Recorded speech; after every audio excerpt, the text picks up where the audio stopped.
All right, ladies and gentlemen, welcome back. Professor Connect here, bringing you guys part 3 and what will likely be the final part of focusing just on the subject of stoichiometry. So, over the last several videos, I've been going over different connections between stoichiometry. We know this is kind of like the big kind of idea or process in especially Chem 1, but this actually carries on whether or not you have Chem 1 in high school or college. Some teachers or professors choose to put this at the end of Chem 1.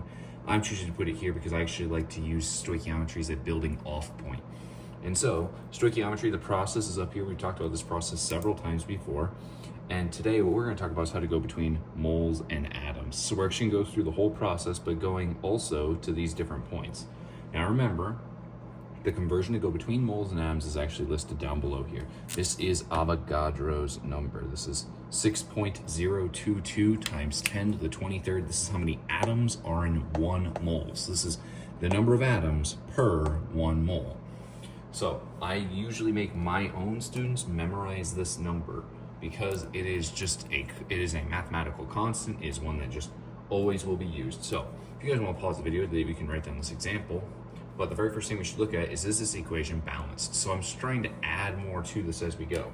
So in order to balance this, we're going to need to kind of go through and we're going to say we're going to need 2 of these. We will actually end up needing 25 of these.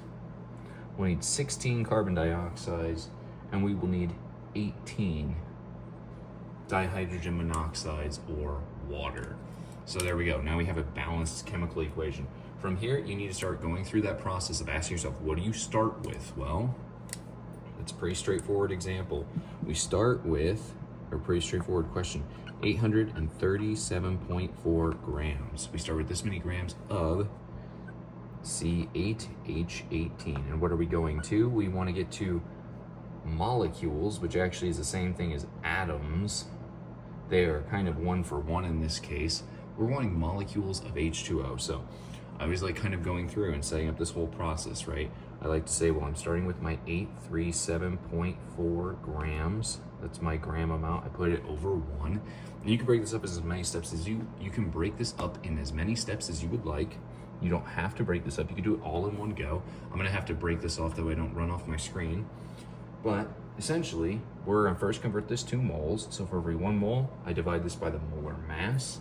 This is 114.23. So we will divide this by the molar mass to start. This is how many grams are in 1 mole. Then I'm gonna take this and multiply by the mole ratio. I put what I want over what I have. I'm in moles of C8H18. So for every 2 moles of CH818, I have 25 moles. What I want, my 25 moles of O2. Okay, then from there, we will take that number. So we'll take whatever that answer is. For now, I'm just gonna say this is X moles of O2. Because I don't actually calculate out that number specifically, I'm gonna multiply by Avogadro's number, my 6.022 times 10 to the 23rd atoms, because this is how many atoms will make up that many molecules or moles. So I did run off my screen just a little bit there, but it's how many atoms. So there we go. That's how many atoms it will be in that many moles, atoms or molecules. So once I do all of that math and I go through and I multiply it all out and I get it all simplified and all that good stuff, what I end up with is, so I end up with 5.5 18 times 10 to the 25th. This is how many molecules of O2 are actually here. So this is molecules of O2. And this is actually my final answer right here. I just had to plug these values into my calculator. I always like to remind my students, put your parentheses around this piece, that way you don't worry about messing that up. And then from there, we actually have like a mathematical answer. So that's kind of like our first example. I'm gonna pause the video real quick, that way I can write the second example. And if you guys need to take a minute and kind of look at this and see if you have any questions or anything like that. All right, so for my second example, I asked the question, how many grams of Fe3O4 are produced from 3.4 times 10 to the fourth atoms of iron. So in this case, where am I going from?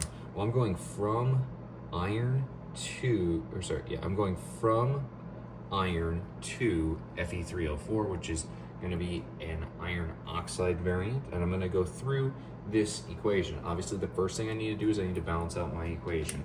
Make sure you're always repeating those steps, going through and saying, okay, what do I need to do first? Well, first I need to make sure my equation's balanced so that I can actually start out this whole process on the right foot.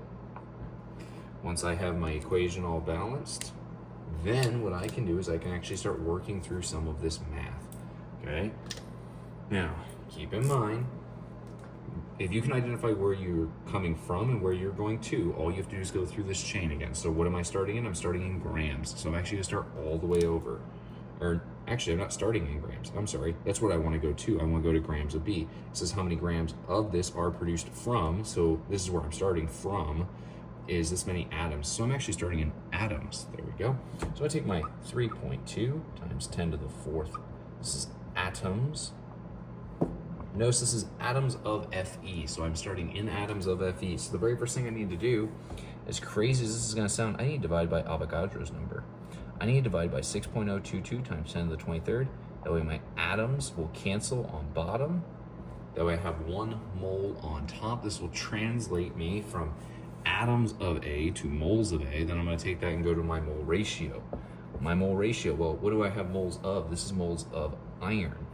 So for now, what I want over what I have, well, for every 3 Fe, I have 1 Fe3O4.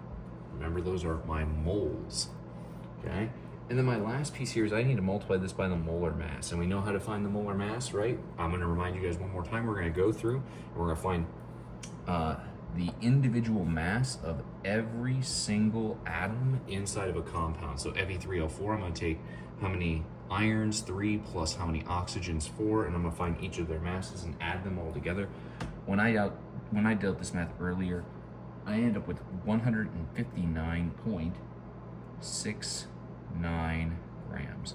And that's actually what I ended off with, was 0.69 grams. So now I'm gonna go through this whole process. I'm gonna divide these. I'm gonna multiply by 1 over 3. So this is gonna multiply by 1 over 3, and then I'm gonna multiply by the molar mass. And that's gonna end me up with an answer. When I go through all those calculations, what I ended up with when I calculate this out by hand is 2.829 times 10 to the negative 18th. And this is gonna be molecules. Or no, this isn't molecules. I am so sorry. We didn't go into molecules. Whoops. This should be, can't believe I did that wrong. This should be grams. This should be in terms of grams, of iron. Or not iron, this is grams of my iron oxide variant. So there we go. Now, keep in mind, you may want to check my math. It's possible I made a mistake. I don't think I did. I take those two and divide by 3 again, multiply by 159. So I should actually have a very, very small number that actually logically makes sense. So this has been part 3 of stoichiometry. That kind of gives me like an overall view of stoichiometry, doing it in 3 parts. First part, obviously I went from moles of A to moles of B, just going through that mole ratio. Step 2 was I went through my grams to grams, and now step 3, I'm mixing in atoms. So you should be able to check your process and always make sure you ask yourself, what am I starting with and where am I going to? If you can answer those 2 questions, this process never changes. You can go through any of these problems then and kind of like start adjusting and making small tweaks and getting used to the language of how a question is asked, right? How many molecules of something are needed tells you where you're going to, and then you're always given an amount you start with. So this has been Professor Connect. Hope you guys have a great day. If you have any questions, make sure you leave them, and I will try and answer them as quickly as I can. Thank you guys for tuning in, and I'll see you guys in the next video.